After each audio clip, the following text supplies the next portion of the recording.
Alors quel est réellement le régime cétogène? Couvrons le sujet. Je vais commencer simplement, puis aller un peu plus complexe, mais rester simple dans l'ensemble. C'est tout simplement une méthode pour manger certains aliments et certaines combinaisons qui causent le corps à fonctionner avec les cétones. Lorsque vous brûlez des graisses, votre corps fait des cétones et les cétones peuvent être utilisées comme source de carburant alternatif. Enfin, votre corps aime courir sur les cétones. Il est en effet une source de carburant beaucoup plus saine, il y a moins de déchets, il est plus efficace. Il y a plus d'énergie dans les cétones et votre corps a beaucoup plus de graisse stockée que le sucre stocké. Une personne moyenne qui n'est pas en surpoids a à peu près entre 90 et 100 000 calories de graisse stockée par rapport à cette même personne qui a seulement environ 1700 calories de sucre stocké. Ce qui est plus logique, il est donc plus logique de faire fonctionner votre corps sur une centaine de milliers de calories d'énergie stockée. Si vous ne comptez que sur le sucre ou les sucres stockés, appelés glucogène, lorsque vous commencez à brûler les graisses et que vous entrez dans la combustion des graisses, vous pouvez aller beaucoup plus longtemps sans avoir faim et surtout sans envie de glucides, de sorte que le gros avantage du régime cétogène par rapport aux autres régimes est que votre faim disparaît et vos envies disparaissent, ce qui rend très facile de le faire à long terme. Donc si nous comparons le régime cétogène à un régime hypocalorique ou à un régime pauvre en gras, ces deux régimes sont des régimes riches en glucides. Ainsi, ce sont les glucides qui empêchent réellement la combustion des graisses quand quelqu'un le fait. Un régime, un régime faible en calories ou un régime faible en gras, c'est un régime riche en glucides. Les gens vont lutter, perdre du poids et de l'eau temporairement, mais ils vont à peu près tous abandonner. Et c'est essentiellement pourquoi 98% des régimes échouent, tout simplement parce qu'ils ne sont pas durables. Pourquoi? Parce que vous avez faim tout le temps et que vous avez envie de glucides tout le temps. Ce qui rend impossible de s'en tenir à cause de toutes les tentations que vous avez constamment autour de vous. Donc ce qui fait qu'une personne va dans la cétose, ou essentiellement faire des cétones, fait baisser vos glucides. Donc vous avez besoin de baisser vos glucides entre 20 et 50 grammes. Moins de quantité de glucides vous consommez, plus vous entrez dans la cétose. Donc vous pouvez vraiment regarder le régime cétogène comme un régime brûlant les graisses. Maintenant, si vous allez perdre du poids, ne voudriez-vous pas justement brûler les graisses? Afin de le rendre simple, vous réduisez vos glucides, vous ne faites pas de régime riche en protéines, c'est un régime modéré en protéines. Alors voici un petit point que les gens ont beaucoup de confusion. Ils ont cette idée que plus tu as de graisse, moins bon c'est. Mais si vous gardez vos glucides bas, il n'y a aucun danger. Donc consommez plus de graisse afin de rentrer dans la phase de cétose. Vous changez simplement de carburant. La source de sucre à la source de graisse. Et cela prend 3 jours. Et la façon d'obtenir cela est de réduire vos glucides, car il oblige votre corps à regarder d'autres sources d'énergie de ce genre. Ici, ce qui est stocké, eh bien, c'est la graisse. Alors, la prochaine section. Bien, alors discutons du régime cétogène par rapport à d'autres régimes. Tu vas probablement perdre du poids et de l'eau pendant environ 1 à 2 semaines. Donc cela va vous donner un peu d'espoir que, waouh, cela marche, je perds un peu de poids. Mais en fait, c'est l'eau que vous perdez. Pourquoi vous ne perdrez que le poids de l'eau? C'est un plateau de 2 semaines simplement parce que vous n'avez jamais pris de graisse. Il y a une grande différence avec la perte de poids et la perte d'eau. Perdre de la graisse réelle et se rendre compte que l'exercice ne contribue qu'à 15% seulement. Donc si dans votre esprit, vous pensez que vous allez faire de l'exercice, donc si dans votre esprit, vous vous dites que vous allez faire de l'exercice pour perdre du poids, ça va être très très insignifiant par rapport à une alimentation correcte avec ces autres régimes que vous allez avoir envie tout le temps. Car vous allez avoir faim tout le temps, ce qui rend impossible le régime. Donc vous finissez par échouer, comme 98% des gens échouent. Et après on blâme toujours sur la volonté de la personne. Mais pensez-y, lorsque vous aurez tout le temps envie, tout le temps faim, tout le temps faim, cela va réellement changer la donne. Cela sera littéralement impossible, car dès que vous consommez trop de glucides dans ces régimes, votre insuline va augmenter. Vous aurez donc un pic d'insuline, insuline qui d'ailleurs supprime la glycémie. Et puis, votre taux de sucre dans le sang sera tellement bas, alors vous serez très grincheux et irrité. Ce régime va vous donner faim tout le temps. C'est ce qui est vraiment différent de l'autre. Maintenant, vous pouvez faire un régime cétogène sain. Donc, vous allez réellement brûler les graisses réelles. Vous perdrez de l'eau, mais vous allez commencer à brûler les graisses. Et le moins de glucides que vous allez consommer, le plus le corps va brûler la graisse. Votre faim va disparaître. Vous n'allez plus avoir envie de ces deux choses. À elles seules, elles vous permettront de vous y tenir à long terme. Si vous n'avez pas faim, par exemple, et que vous n'avez pas de fringales, Vous n'aurez pas de problème d'hypoglycémie. En fait, tu vas découvrir que ton énergie va augmenter. Maintenant, il y a une phase d'adaptation réelle, de 2 à 3 jours, ce qui prend pour vos cellules à s'adapter à la combustion des graisses. Donc si vous prenez suffisamment d'électrolytes et de vitamine B, vous n'aurez aucun symptôme transitoire, mais vous y entrerez. Votre énergie augmentera et votre fonction cognitive, votre concentration, ainsi que votre mémoire seront meilleures. Pourquoi? Parce que votre cerveau aime les cétones. Vous allez trouver que les inflammations vont descendre. Si vous avez une raideur ou une douleur dans votre corps, elle va diminuer. Votre peau sera meilleure, elle aura moins d'acné. Alors je vais juste faire une petite distinction. Si vous avez une cétose et ensuite vous faites une cétose saine, laissez-moi vous dire que la différence entre la cétose saine consiste essentiellement à faire ce plan à faible teneur en glucides, avec des ingrédients très sains dont les aliments sont riches en nutriments. Car une chose est certaine, la nourriture que vous devriez manger, donc que je recommande simplement, car une chose sur le régime cétogène, on ne vous dit pas exactement la qualité de la nourriture que vous devriez manger. Donc je recommande simplement de le faire sainement. Numéro 1, en perdant du poids, vous allez mieux paraître. Vous allez vous sentir mieux, vous aurez une meilleure santé. Mais le fait que vous faites de la cétose seul en abaissant les glucides a d'énormes avantages. Permettez-moi de vous montrer pourquoi. Donc tout le but de la cétose est l'utilisation d'une source de carburant alternative qui consiste à réduire et à normaliser votre taux d'insuline. Près de 80% de la population a un problème d'insuline. Ils ont une condition appelée la résistance à l'insuline, où vos récepteurs n'absorbent pas l'insuline comme ils le devraient normalement. Elle vous donne de l'insuline dysfonctionnelle et le corps doit alors en fabriquer de plus en plus pour compenser. Et avec cela vient de nombreux problèmes de santé. Une augmentation des glucides conduit à des quantités plus élevées d'insuline, ce qui entraîne une résistance parce que le corps est bombardé par autant de volume d'insuline.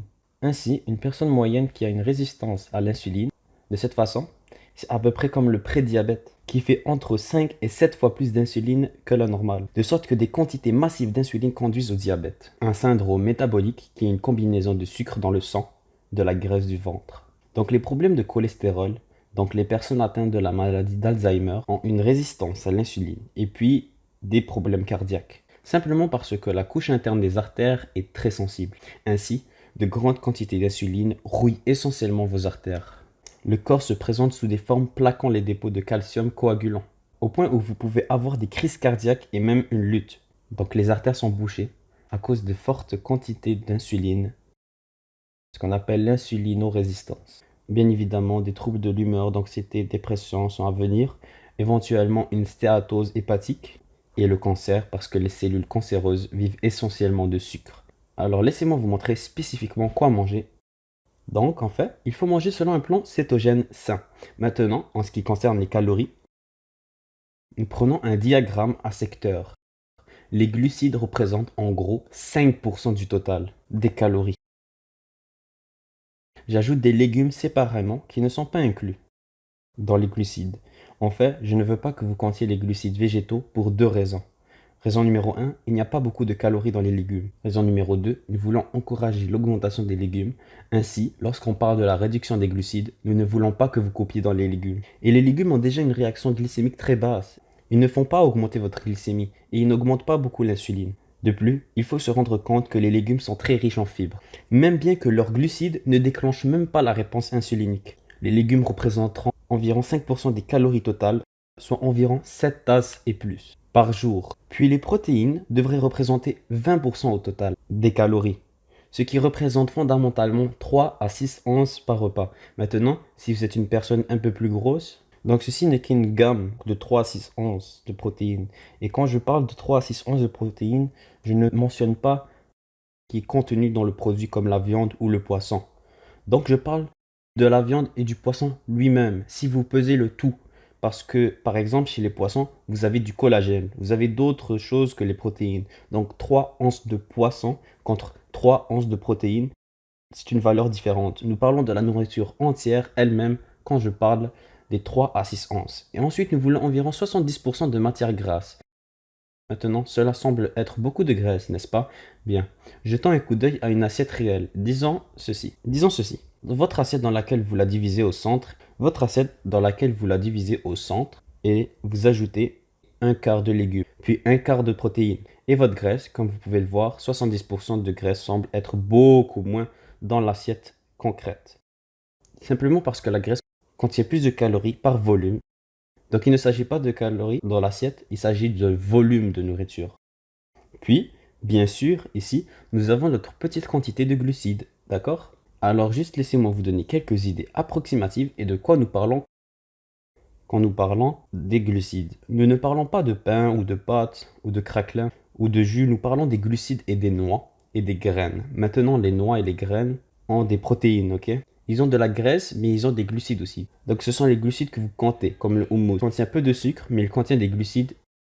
Cependant, le houmous est également fait avec de l'huile d'olive et de l'ail. Il y a donc de la graisse dans l'huile d'olive. Et ensuite, les baies. Les baies ont un indice glycémique très bas, mais vous comptez les glucides dans les baies, puis des protéines, bien sûr, de la viande et du poisson, des œufs et du fromage ont également de la graisse. Donc lorsque vous avez affaire à la plupart de ces aliments, donc la moitié de cela pourrait être une combinaison de certains aliments avec d'autres et des protéines, vous n'allez pas les manger séparément. Voici quelques exemples. Nous avons l'avocat, l'huile de noix de coco, le beurre gras pur, mais l'avocat contient de la graisse et des glucides. Alors vous avez de l'huile d'olive qui est une graisse pure, et puis en ce qui concerne les légumes, vous avez des légumes feuilles et vous avez des crucifères. Et il y a d'autres légumes. Alors je recommande la plupart des légumes que vous consommez. Par exemple les légumes feuilles comme les salades. Même si vous voulez ajouter des crucifères, je recommanderais de les cuire à la vapeur ou de les cuire sur le poêle, à moins que vous ne fassiez un smoothie de choux frisés avec des baies, qui est tout à fait bien.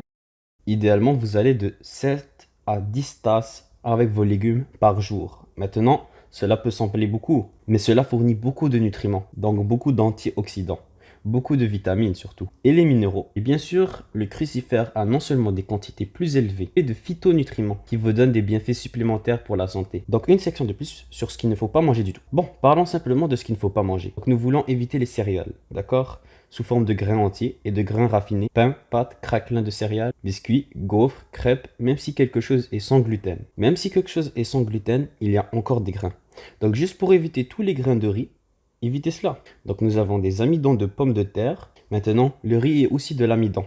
Donc évitez les pommes de terre. Les patates douces, le riz, tout féculent est à éviter. Pourquoi? Parce qu'ils vont se transformer en sucre très rapidement. Et puis bien évidemment, nous avons le sucre de canne, le nectar, le miel, le sirop de maïs à haute teneur en fructose. Vous allez éviter tous les types de sucre. Maintenant, nous pouvons faire des sucres alternatifs comme le xylitol de fruits, de moine, de la stevia, la racine de couronne. Ce sont des alcools de sucre. Ils ont une réaction beaucoup plus faible sur la glycémie. Bien évidemment, il faut éviter le sucre ordinaire. Maintenant, il faut aussi éviter les aliments OGM, comme l'huile de soja, l'huile de maïs, de canola. Si vous consommez des produits biologiques, vous êtes en sécurité. Et bien évidemment, le jus en sucre que vous voulez éviter, tout comme les sodas. Maintenant, il y a des sodas aromatisés à la stevia. Ceux-ci sont acceptables, mais le jus est chargé de manière à avoir trop de sucre. Donc pour le poisson, ce qui est très important, ne consommez pas le poisson nourri à la ferme. Consommez plus celui qui est sauvage, beaucoup plus sain. J'ai beaucoup de vidéos à ce sujet d'ailleurs. Vous pouvez faire une recherche si vous voulez savoir pourquoi les œufs biologiques élevés au pâturage sont les meilleurs. Ils sont un peu plus chers, mais ils en valent la peine. Et puis nous avons du bacon bio. Comme ça, vous savez que les porcs ne sont pas nourris aux grains OGM. On veut éviter ça et j'essaierai d'obtenir le bacon qui est sans sucre et sans nitrate. Donc si vous consommez du fromage ou de la crème ou moitié-moitié avec du beurre, il faut que ça provienne de vaches nourries à l'herbe. C'est certainement beaucoup mieux. Maintenant, si vous voulez faire du café, vraiment essayez de devenir bio sur ce point. Parce que le café est l'une des cultures qui utilise le plus de produits toxiques. Bon, maintenant j'ai un téléchargement vraiment cool ci-dessous si vous voulez obtenir une feuille de résumé de tous les aliments sur un plan cétogène sain. Cliquez ci-dessous et téléchargez-le. De cette façon, vous l'avez sur quelques morceaux de papier et vous pouvez vous référer. Merci d'avoir regardé. Si vous aimez le contenu, n'oubliez pas de vous abonner et d'activer la cloche pour recevoir les notifications de nouvelles vidéos.